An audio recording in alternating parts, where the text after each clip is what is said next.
Welcome to Daily Scripture Reading. I do not own the rights to this music. Exodus chapter 1. This is the New King James Version. Now these are the names of the children of Israel who came to Egypt.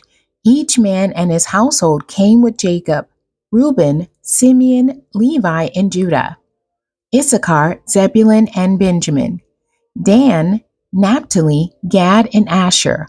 All those who were descendants of Jacob were 70 persons, for Joseph was in Egypt already.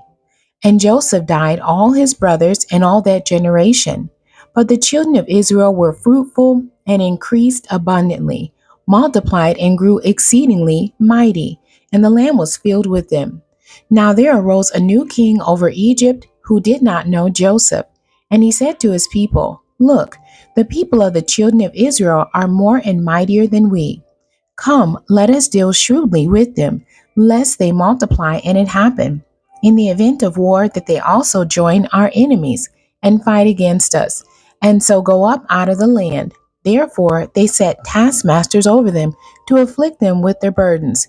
And they built for Pharaoh supply cities, Pithom and Ramses. But the more they afflicted them, the more they multiplied and grew, and they were in dread of the children of Israel.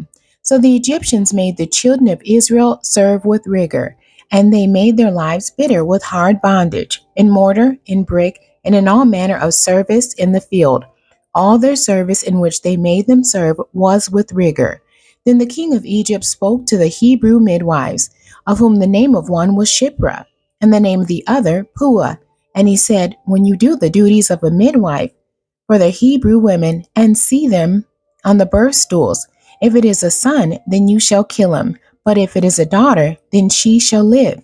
But the midwives feared God, and did not do as the king of Egypt commanded them, but saved the male children alive. So the king of Egypt called for the midwives and said to them, "Why have you done this thing, and saved the male children alive?" And the midwives said to Pharaoh, "Because the Hebrew women are not like the Egyptian women, for they are lively and give birth before the midwives come to them."